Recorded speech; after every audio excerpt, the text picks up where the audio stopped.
My name is Alexa. I'm 25 years old and I'm from Sydney, Australia. You would look at me now and never know that I was actually bulimic for most of my teen years and a little bit through my early 20s. So when this whole food thing started, so not just the vomiting, because I never knew that I could do that when I was super young, but I knew that I was a little bit overweight. I was never aware of it until like a friend of my mum's pointed it out, and she like pointed at my belly and she was like, "Oh, you got a little belly." And I was like, "Oh, I didn't even notice." Little like 11-year-old Alexa, I think. And I was like, "Oh, I didn't even notice I had a belly." Like, "Oh, is that a bad thing? Is that a bad thing to have a belly?" And so that's like when it started.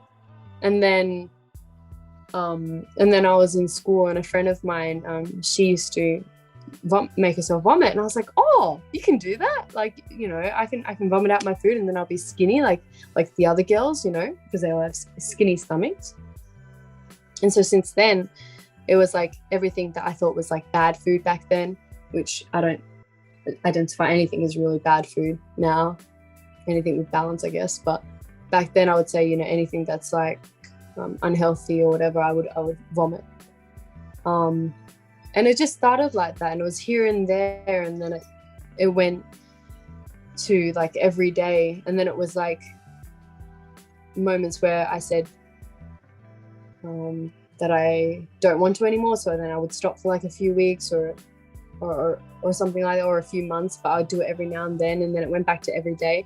And it was always like a fluctuation of weight. Like I'd be super thin, but then I'd binge eat and then be 10 kilos over. So it was always like a 10 kilo fluctuation. And I think that happened for so many years actually, until, my into my 20s.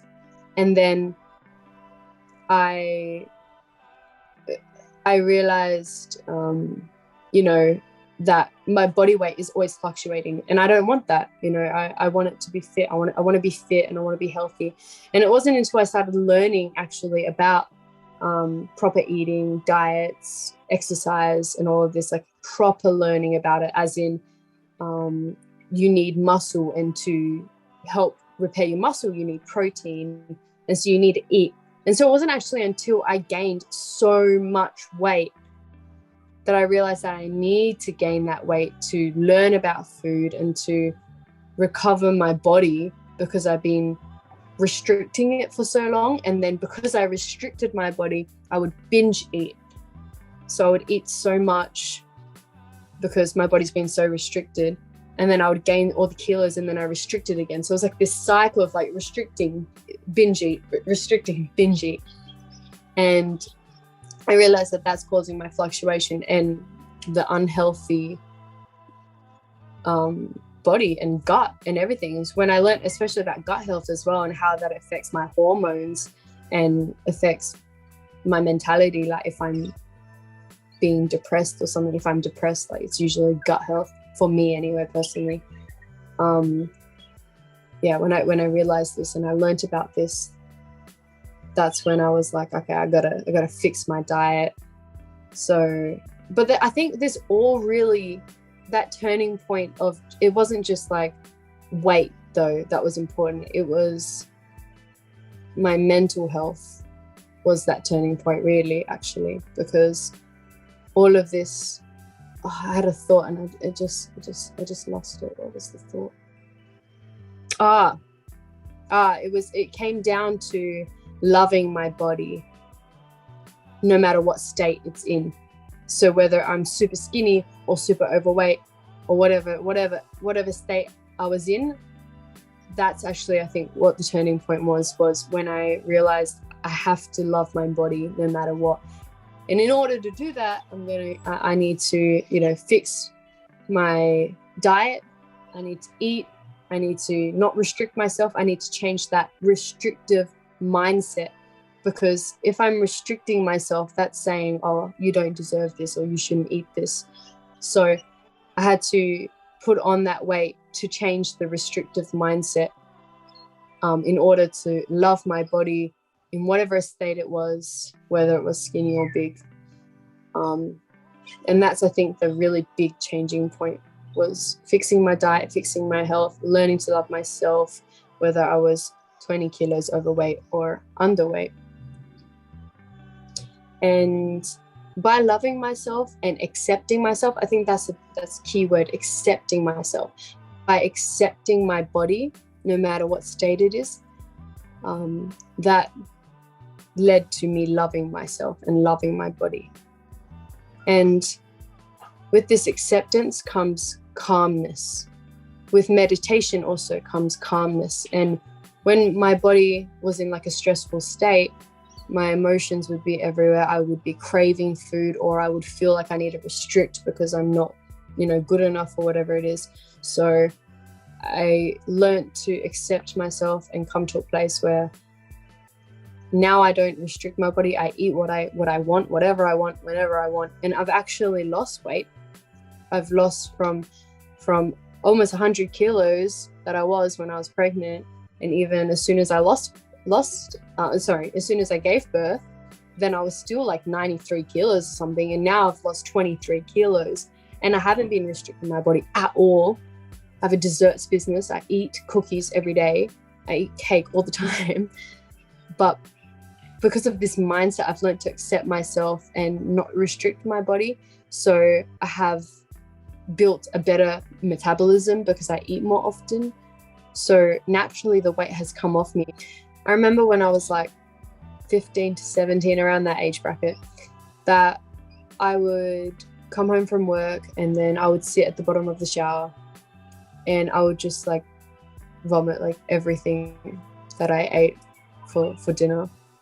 And after that moment, I remember like I would kind of feel my body, like hug my body like this and like feel like all my bones and things and like go through and feel my spine and realize it's like quite pokey out type thing. And then I'd even put my hand around my legs, like my thighs or my legs, and I'd be like, oh, okay, what size is it? And I would always know what size it is. Like I'd obsess at what size my legs are, what size my stomach is, my arms. And yeah, I would do that like most nights, I guess at that point I was so young, like I didn't really accept what I was doing. It was more like, oh, I'm just kind of vomiting out some dinner because it's, it's a lot of food and I'm full. Like that's my justification when I was that age. But it wasn't until a lot later that I realized that that I was like bulimic. Like I never wanted to associate myself or identify myself as like a bulimic person. I guess because I was quite embarrassed about it. Never even wanted to reach out and talk about it because it was embarrassing, especially because later on I got into the fitness industry and I was doing like boxing and training and things. And at the time I didn't even tell like my current partners and stuff. Like no one knew. It was like my family or my sister, my mum, but my partners and that, no one, they didn't even know. And they didn't know that I was making myself sick. And even people in the sports industry, like, and also the modeling industry, like I was in both of these, which is two big industries with, I feel like, this whole body issues, because there's some people in it for health, definitely, but there are definitely people that are quite unhealthy. Me, for example, that just to get those abs, keep those abs, or to keep myself lean, like if I would have an unhealthy meal, I would just vomit them. It's embarrassing to admit that, truly, because it's like, I don't know, I want to be able to say that I did things right and that I lost that weight like in a really healthy way, but it wasn't like that for a long time. I'm really happy to say though that this weight that I've lost over the last I'd say year or so, just under a year, almost 30 kilos, has been the healthiest weight loss in my whole entire life. So it's such an achievement for me. I feel so happy about that because I'm still eating whatever I like I'm not restricting myself or giving myself that restrictive mindset at all. And I feel so like blessed and so happy, so grateful. And I feel so good in my skin. I feel so good in my skin. And even though, you know, there's a bit there and a bit there or whatever, if I want to be picking at it or whatever, but I'm like, whatever, I don't really care anymore. I'm not like obsessed over like the size of this or the measurements of this, whatever. I'm like, okay, there's a bit of, you know, a little bit of this there, a little bit of that, like, I don't even care. And it's like, I don't need to go to the gym and like get rid of it, or I don't need to go on a diet and get rid of it straight away. Like, I'm like, whatever, like I'm going to the gym and make myself feel good because I know that my energy feels good and that I feel like less depressed sometimes and that my hormones become balanced and that, you know, when I eat well, I feel good, my energy's good, my body feels good, like my emotions are good, like I feel quite balanced, I'm quite happy, quite content, quite calm. It's incredible how much fitness and nutrition does for you.